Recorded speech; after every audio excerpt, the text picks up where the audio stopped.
Bible dans l'Épître aux Hébreux, au chapitre 11.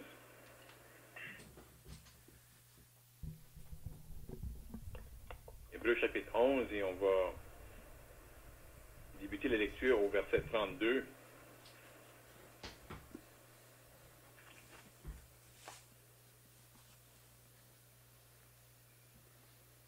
Et que dirais-je encore?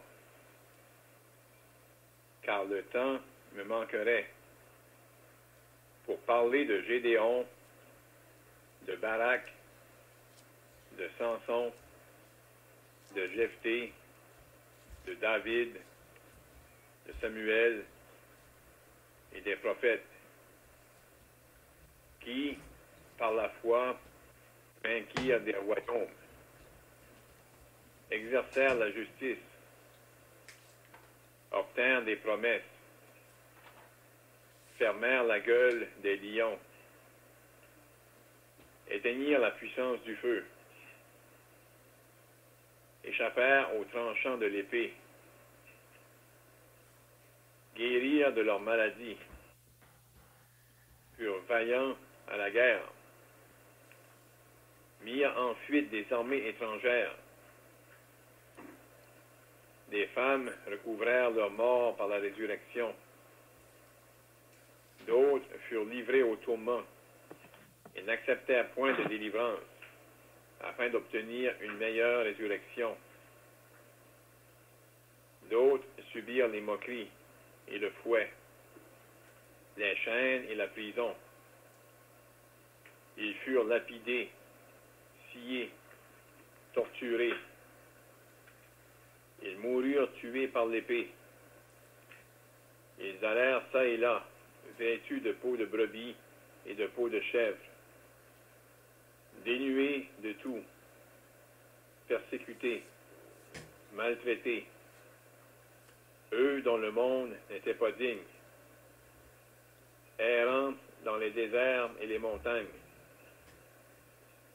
dans les cavernes et les antres de la terre.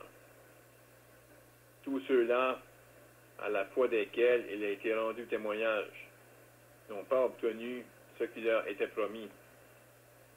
Dieu, ayant en vue quelque chose de meilleur pour nous, afin qu'ils ne parviennent pas sans nous à la perfection.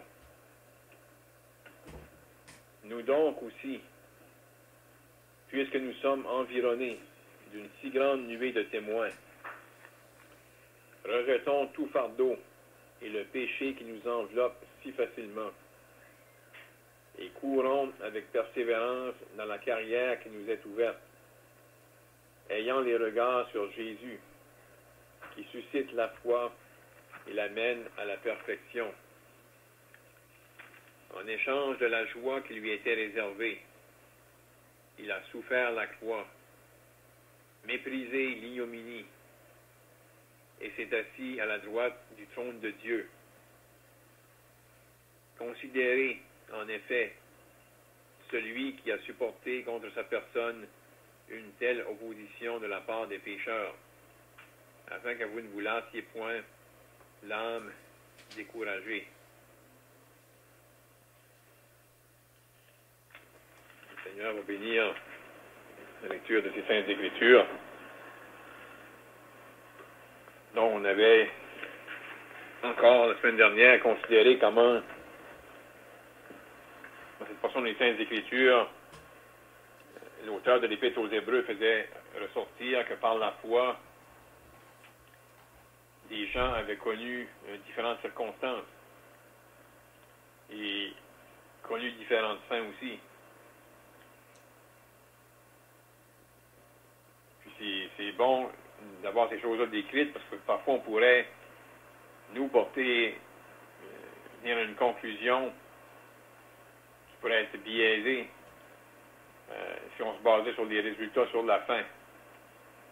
Mais ici, on voit que il y a des personnes qui, par la foi, ils ont été délivrés. Par la foi, ils ont vaincu des royaumes. Mais chaque personne qui est mentionnée ici, puis vraiment, il y a plusieurs noms qui ne sont pas mentionnés, mais ça fait référence à une multitude de personnes à travers les âges qui ont cru en Dieu. Puis, c'est certain que ces choses-là, on peut trouver des références dans la parole de Dieu. Des événements qui ont pris place et où Dieu a eu ces hommes et ces femmes qui croyaient en lui et face à différentes circonstances ont été appelés à manifester leur foi. Puis, comme on vient de dire, pour certains, le résultat à la fin, ils ont vaincu. Ça nous dit au verset 33 qui certains par la foi vainquirent des royaumes. D'autres ont exercé la justice. D'autres, ils ont tenu des promesses. D'autres ont fermé la gueule des lions. Ils ont éteint la puissance du feu. Et c'est tout par la foi. Puis, ceux qui étaient témoins de ça, il peut y avoir des gens qui, eux, n'avaient pas la foi, mais qui ont été témoins. On peut regarder à ces personnes-là et ça a eu un impact. On pense, on sait qu'il n'est pas mentionné ici, mais on l'a lu avant, mais si on pense à Abraham, même sa conduite envers les autres, quand que Sarah, sa femme est morte, puis Abraham a voulu l'enterrer, qu'est-ce que les gens ont dit d'Abraham lorsqu'il est allé pour demander un terrain, un endroit pour pouvoir ensevelir sa femme? Ils ont dit, tu es un prince de Dieu parmi nous. Par la conduite, par la marche d'Abraham, ces gens-là voyaient quelque chose. Abraham manifestait sa foi. Donc, à différentes époques, dans différentes circonstances, les enfants de Dieu parlent leur marche devant un monde inconverti. Ils ont été appelés à manifester leur foi. C'était vu, comme on vient de dire, des inconvertis, mais ça a été vu de Dieu aussi. Dieu dans le ciel qui regardait à ses enfants, qui étaient devant des circonstances que lui connaissait, et vraiment, ceux qui ont marché par la foi, ils ont venu à la conclusion, dans les circonstances où ils étaient, c'était Dieu qui permettait ça. C'était sous la main souveraine de Dieu qui se faisait dans ces circonstances-là, puis ils ont pu faire confiance à Dieu. Puis en faisant confiance à Dieu, ils ont démontré leur dépendance sur Dieu. Quel était le résultat final? C'était pas ça qui était important. Mais c'était de faire confiance à Dieu.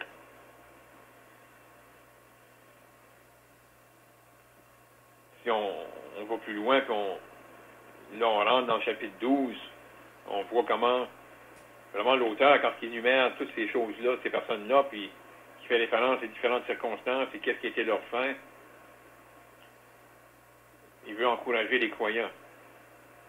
Les croyants dont la foi était mise à l'épreuve.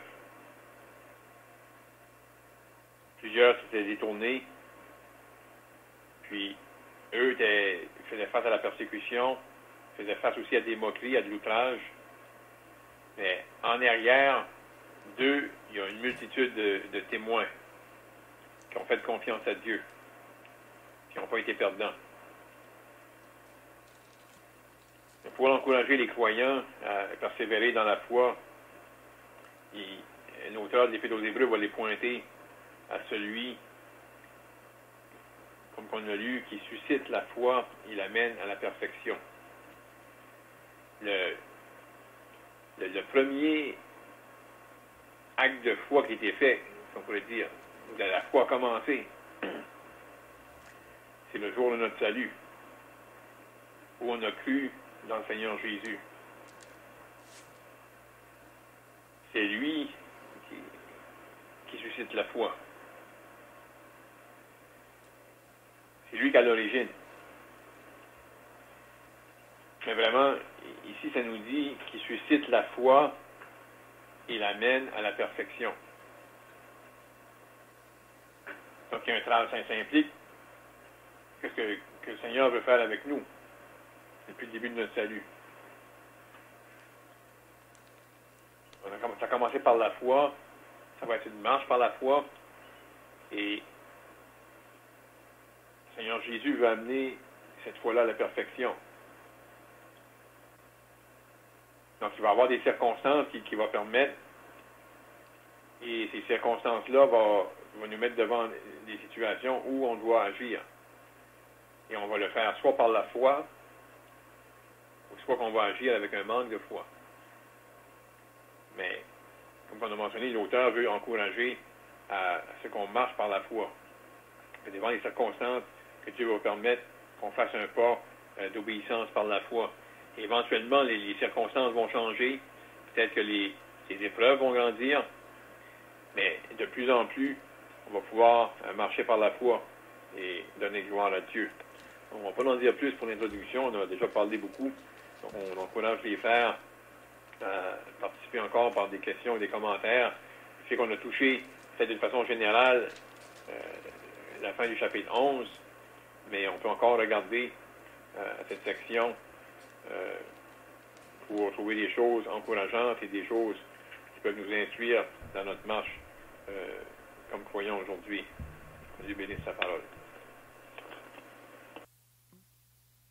Donc on sait que quand l'Épître aux Hébreux a été écrit, c'est environ 30 ans après que l'Église avait débuté là. Puis on sait que ici, on peut voir à la fin du chapitre 11, quand il parle à propos de ceux qui ont été lapidés, sciés, torturés, on pourrait même entrer dans le Nouveau Testament. Donc on sait que la plupart qu'on a vu jusqu'à maintenant, c'est associé beaucoup à l'Ancien Testament, mais on sait qu'au début de l'Église, je pense que notre frère Claude avait mentionné ça 2 semaines passées, que Étienne, vous savez, c'est le premier martyr de l'Église. Puis c'est arrivé vraiment au début, là. Puis on sait qu'après qu'Étienne a été lapidé, même Saul de Tarse, qui est devenu l'apôtre Paul, il a approuvé ce meurtre-là.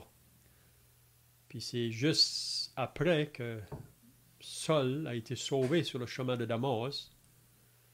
Puis quand on regarde même la vie de l'apôtre Paul, il a rencontré beaucoup d'opposition dans ses voyages missionnaires.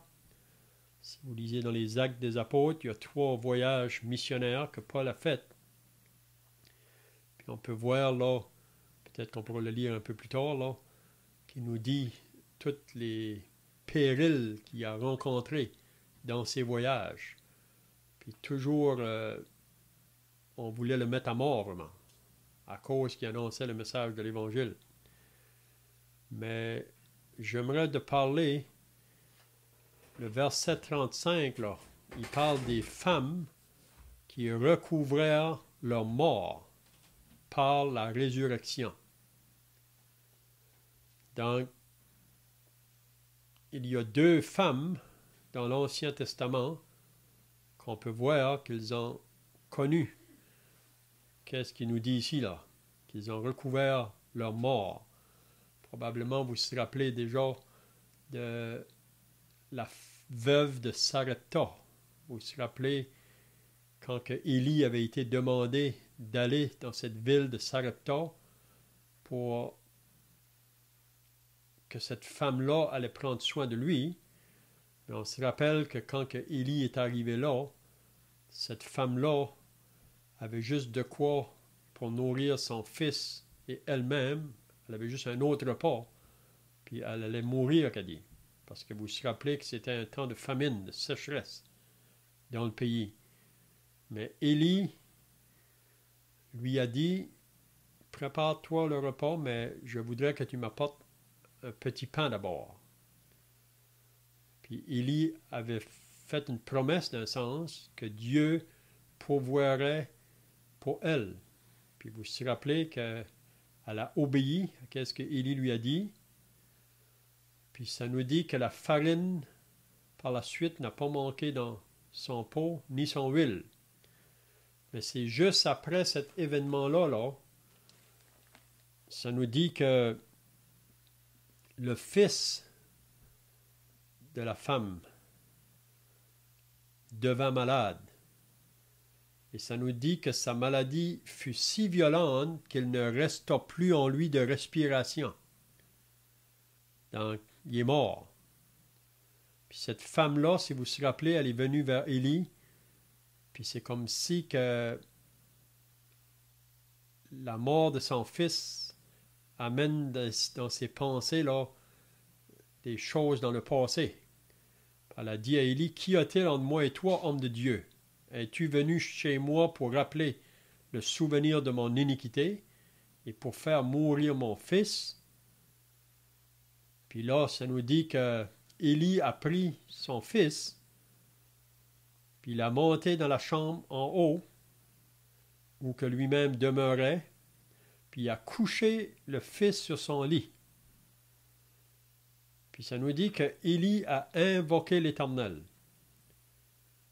Puis il a dit, « Mon Dieu, est-ce que tu affligerais au point de faire mourir son fils, même cette veuve chez qui j'ai été reçu comme un hôte? » Puis on lit que Élie s'est étendu 3 fois sur l'enfant, il a invoqué l'Éternel, puis il a demandé à Dieu que l'âme de cet enfant revienne au-dedans de lui. Parce que l'âme, vraiment, c'est la vie. Hein? Vous vous rappelez quand que Dieu a créé l'homme de la poussière de la terre, donc il y avait une forme d'homme, mais il n'y avait pas de vie dedans. Et ensuite, ça nous dit que Dieu a soufflé dans ses narines un souffle de vie, puis l'homme devient une âme vivante. Donc, quand que quelqu'un meurt, son âme sort en dehors de lui. Donc, il a prié ici pour que l'âme vienne dans l'enfant. Puis ça dit que Dieu a écouté Élie. Puis l'enfant est revenu à la vie. Vous pouvez vous imaginer la joie de cette femme-là quand Élie est descendu de la chambre puis qu'il a apporté son fils. Puis ça nous dit qu'elle a reconnu que Élie était réellement un homme de Dieu et que la parole de l'Éternel était dans la bouche d'Élie. Donc on voit ici une femme, par la foi, si on peut dire, elle a recouvert la mort de son fils. Puis probablement vous vous rappelez d'une autre femme, mais ça c'était du temps du prophète Élisée. Puis c'est un peu la même pensée ou la même histoire, la manière que ça s'est arrivé là. Mais c'est la même chose. Quand son fils est mort, il a été malade, là, il avait un mal de tête, puis il est mort. Puis elle était vraiment troublée parce que c'est Élisée vraiment qui avait dit à un moment donné qu'elle allait avoir un fils là, parce qu'elle n'avait pas de fils. Mais après que Dieu lui donne ce fils-là, quelques années plus tard, il meurt. Puis elle était vraiment troublée. Hein? Puis quand elle a été vers Élisée, il a fait la même chose, il l'a amené dans la chambre. Mais lui, ça nous dit qu'il a mis sa bouche sur sa bouche, ses mains sur ses mains. Et puis ça nous dit la même chose que l'enfant est revenu à la vie. Donc c'est beau de voir ça. Je ne sais pas si les frères ont d'autres choses, d'autres pensées là.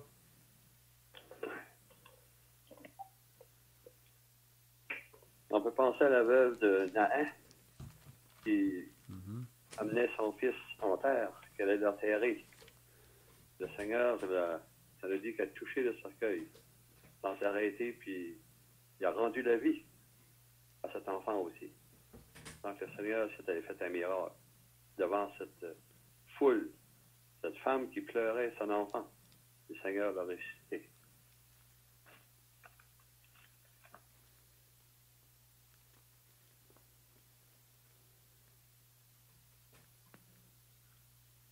On pense aux personnes aussi qui ont échappé au tranchant de l'épée. Puis il y en a qui m'ont tué par l'épée. Dans les Actes au chapitre 12, on voit comment est-ce que Jacques, le père de Jean, a été mis à mort par Hérode. Il est mouru par l'épée. Puis on voit comment est-ce que Pierre avait été mis en prison, puis on voit comment est-ce que lui a été délivré.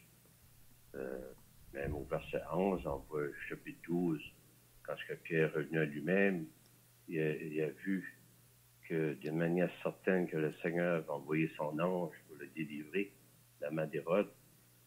On voit des personnes, pourtant, dans le même temps, des personnes qui ont été mis à mort pour l'épée, d'autres ont été délivrées.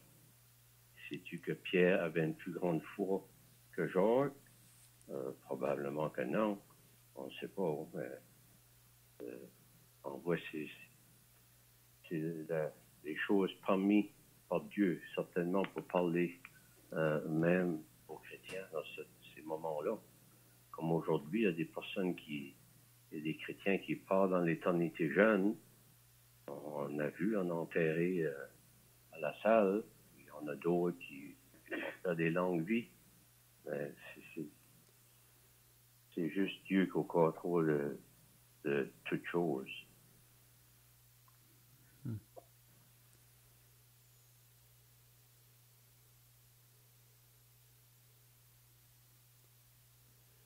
Comme on disait la semaine passée, on a tout un temps pour le service. Là. Dieu nous a donné à chacun de nous un certain temps. On ne sait pas combien lent que Dieu va nous utiliser dans le service. Donc, on sait que Pierre, si vous vous rappelez dans Jean 21, là, quand il a demandé au Seigneur à propos de Jean, qu'est-ce qui va arriver avec lui? Mais le Seigneur lui a dit, qu'importe, Pierre, toi, suis-moi. Puis vous savez que Pierre, le Seigneur lui a dit à ce moment-là comment est-ce qu'il allait mourir. Donc, on peut penser que quand il était en prison, c'est probablement cette parole-là qui pouvait le fortifier, Pierre, parce qu'il savait que ce n'est pas à ce moment-là qu'il mourrait. Parce que le Seigneur lui avait dit, c'est quand tu seras vieux. Parce que pour Pierre, il y avait un temps, on pourrait dire, plus lent là, dans le service que Dieu avait pour lui. Là. Tandis que Jacques, lui, il est mort. On peut penser que Jacques était probablement très jeune là, à ce moment-là. Donc, on a tout un temps de service. On ne sait pas combien de jours. C'est pour ça que Moïse dit dans le psaume 90, « Enseigne-nous à bien compter nos jours, afin que nous appliquions notre cœur à la sagesse. » Même le psaume 39, David dit ça aussi. Et il demande au Seigneur, quel est le nombre de mes jours. Hein? Donc, on ne sait pas. Mais on sait que si le Seigneur ne revient pas, que chacun de nous, on va passer dans l'éternité. Notre temps de service va être fini. Puis c'est bien aussi de penser là, qu'on a juste un temps pour servir. Hein? Parce qu'après qu'on va être parti, là, on ne pourra plus le servir. C'est maintenant, dans le service sur la terre. Puis vous savez qu'au tribunal de Christ, toute notre vie chrétienne va passer là devant le Seigneur. Puis le Seigneur veut nous récompenser. Il veut nous donner même des couronnes. Donc, on voit que l'apôtre Paul avait souvent en vue de ce jour-là, là, dans sa vie là, comme croyant, il pensait souvent à ce jour-là, le jour du tribunal. Donc, notre fidélité qu'on va avoir sur la terre, c'est ça qui va déterminer la place qu'on occupera dans son royaume. Hein?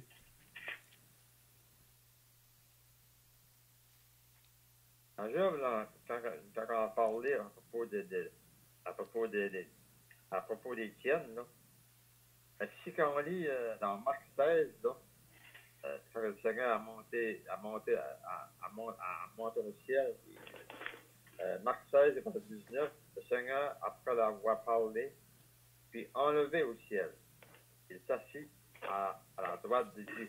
Là, on voit le Seigneur qui s'assit à la droite de Dieu. Mais quand Étienne a été lapidé, là, quand Étienne a été lapidé, là, le Seigneur se tenait là debout. C'est un cantateur qu'on peut penser de quoi dessus? Parce que là, il est assis dans l'évangile de Marc. À l'apôtre, quand Étienne a été lapidé, il était debout. On peut sortir de quoi un peu de la question?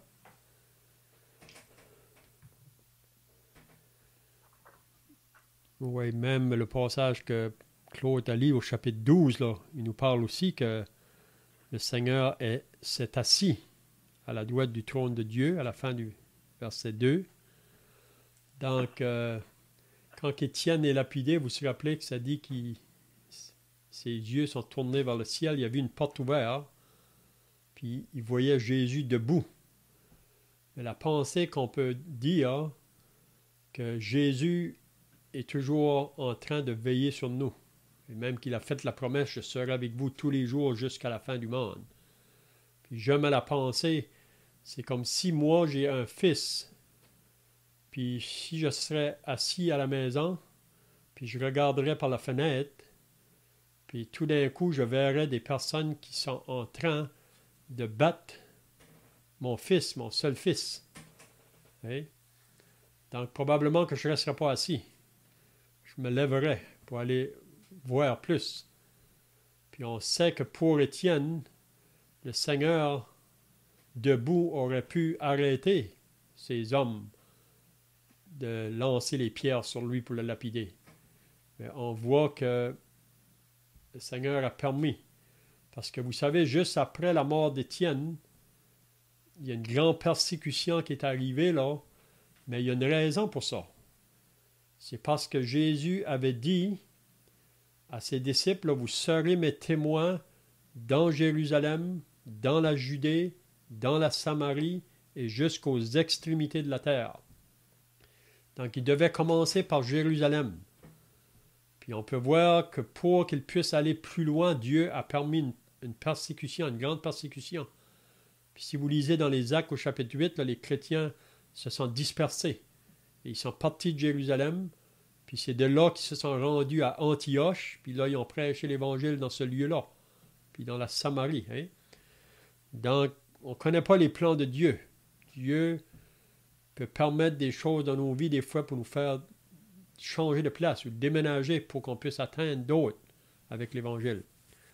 Mais j'aime avoir là, Jésus debout, c'est pour dire vraiment qu'il veille sur nous autres. Puis il n'y a personne qui peut nous faire du mal s'il ne va pas le permettre. Puis s'il nous fait du mal, il le permet pour une raison qu'on ne comprend pas toujours. Hein?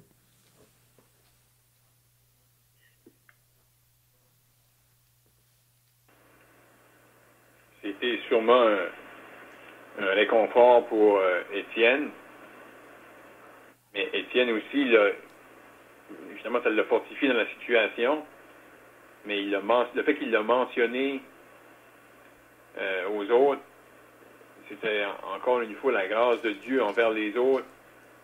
Puis on sait que Saul de Tarse était témoin de la scène. C'est lui c'est dit ceux qui ont lapidé Étienne ont déposé leurs vêtements au pied de Saul de Tarse. Pour eux qui avaient rejeté le Seigneur, c'est encore la grâce de Dieu de leur faire entendre celui que vous avez rejeté, celui qui a été crucifié, qui est vivant. Étienne le voyait debout à la droite de Dieu. On sait que c'était les résultats pour Étienne, mais Étienne, sûrement, ça l'a fortifié dans la situation.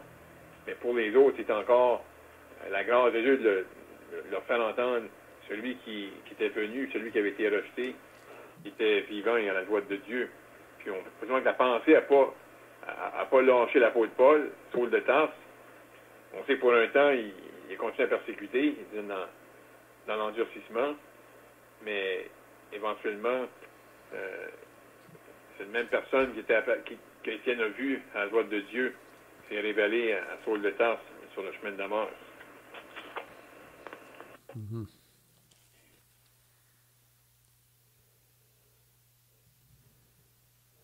On voit aussi dans les Actes des Apôtres, au chapitre 5, à la fin, là, si vous vous rappelez, que Pierre et Jean, ou les apôtres, ont été battus de verge, ça nous dit. Parce qu'ils continuaient à parler de Jésus et de la résurrection. Ils avaient été défendus, mais ils ont dit qu'il faut obéir à Dieu. Après, quand on les a battus de verge, ça dit qu'ils sortirent de là joyeux d'avoir été ou d'avoir eu à être battus là, pour le nom de Jésus. On voit aussi l'exemple de Paul et Silas quand ils étaient à Philippe, quand ils ont été jetés en prison. On les a battus de verge, c'est-à-dire on les a chargés de coups. Vous pouvez vous imaginer. Donc, ils sentaient la douleur là, quand ils étaient battus comme ça. Mais il y a une joie forte à l'intérieur. Quand on souffre pour Christ, il y a une joie qui nous accompagne. Puis même Paul et Silas pouvaient chanter des cantiques, prier le Seigneur, puis vous savez qu'est-ce qui s'est passé dans la prison. C'est là que le geôlier a été sauvé ce soir-là. Donc on voit plusieurs des disciples au début qui ont connu ces choses-là. Hein?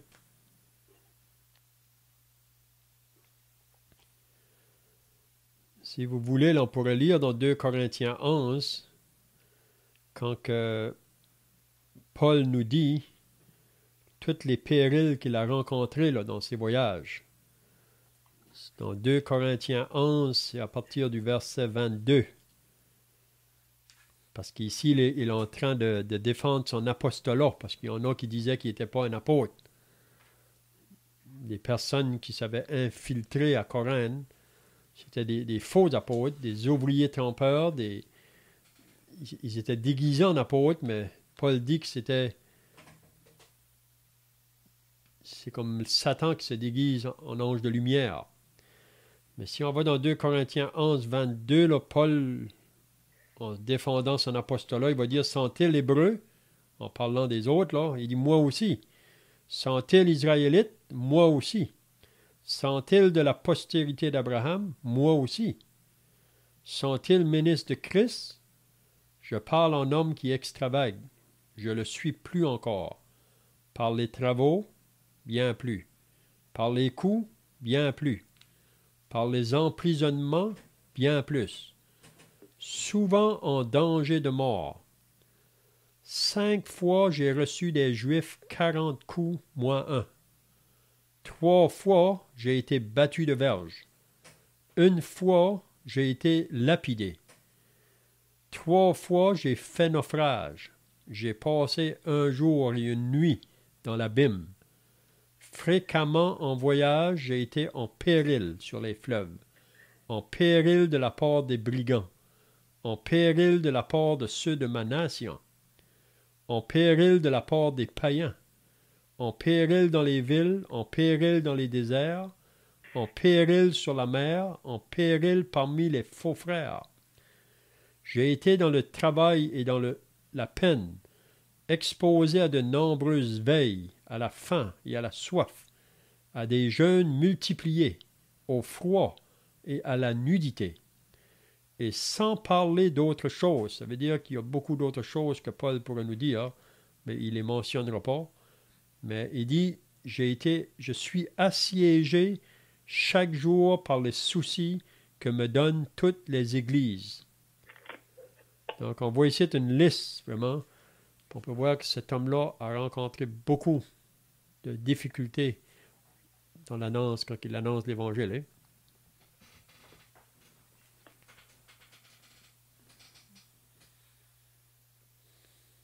Ça fait un peu penser aussi au chapitre 11, là. Les héros mentionnés dans ce chapitre n'ont pas tous vu le triomphe effectif de leur foi dans les médias, de moins pour une délivrance d'ordre physique.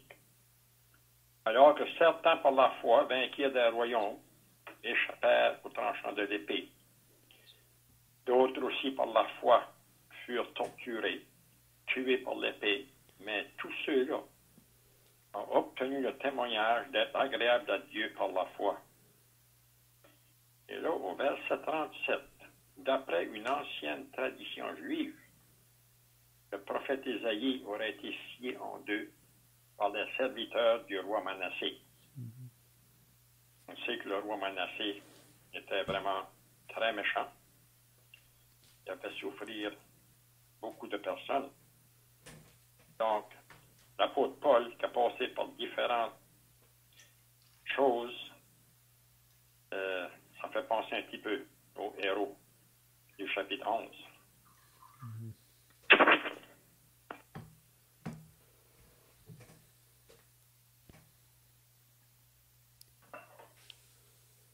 Et puis on sait que dans le 2e siècle et le 3e siècle, il y a eu de grandes persécutions. Hein? Il y a eu 10 grandes persécutions là, qui s'est fait là, dans le temps de Néron, puis dans tous ces empereurs-là qui gouvernaient dans ce temps-là, qui étaient en autorité. Puis pour eux autres, il fallait les adorer eux. Et il faut adorer César. Mais les chrétiens ne veulent pas adorer César. Les chrétiens adorent le Sauveur, le Seigneur.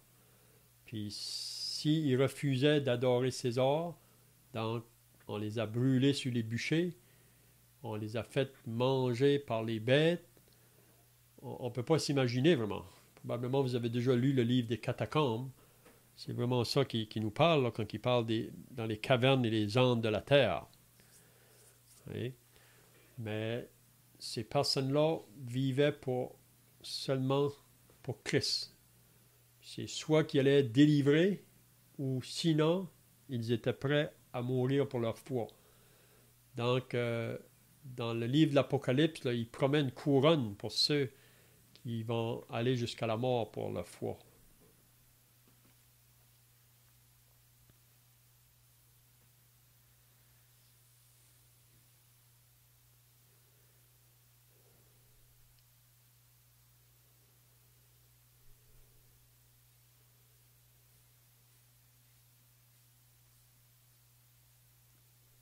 Donc ici au Canada, on est préservé jusqu'à maintenant. Il y a une persécution pareille. Hein? La persécution est toujours là. Le diable peut travailler de deux manières dans la persécution. C'est soit qu'il fait du mal aux chrétiens, ou parfois il veut les embrasser. Puis ici, souvent ils disent quand on est trop à l'aise, souvent c'est le danger qu'on peut s'éloigner. Puis le diable sait ça. Hein? Donc il peut travailler de deux manières. Mais ça pourrait changer. Hein? Ça prend juste un changement de gouvernement d'un homme qui décide qu'on persécute les chrétiens. Vous savez qu'il y a des gens autour de nous qui seraient prêts à nous faire du mal. Mais à cause qu'on est protégé d'un sens un peu par les autorités, là. Mais si les autorités diraient, on serait persécuté aussi. Hein? Mais il y a une joie de la persécution. C'est souvent dans le temps de la persécution que les âmes vont être souvent sauvées. On peut voir ça partout dans la parole. Il y a souvent des réveils dans ce temps-là.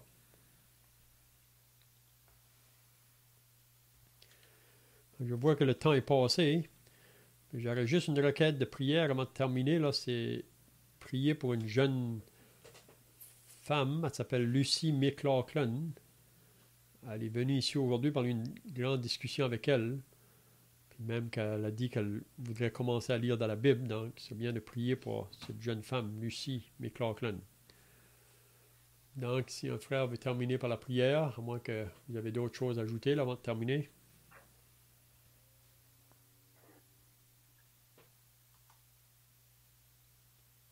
Je pensais après-midi rentrer quelqu'un au magasin.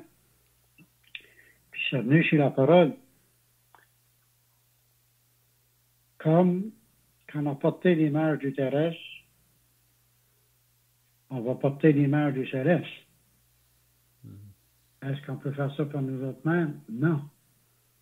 Dieu, à travers de sa parole, à travers les moments de tous les jours, qui est parlé par lui, l'épreuve, la maladie, whatever, qu'est-ce que c'est que ça sera, que Dieu va permettre de l'accepter, parce que Dieu dit, comme on a porté l'image du terrestre, on va porter l'image du céleste.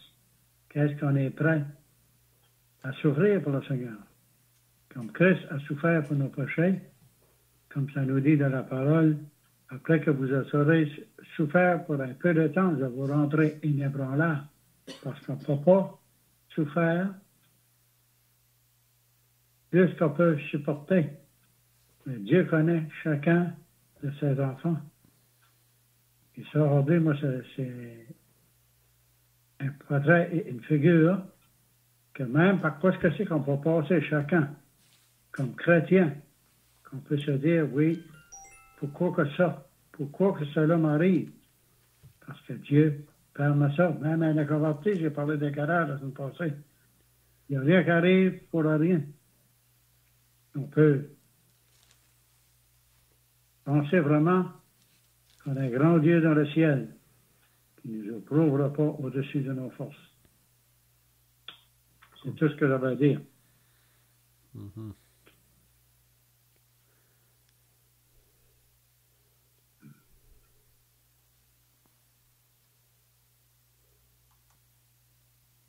On peut terminer par la prière.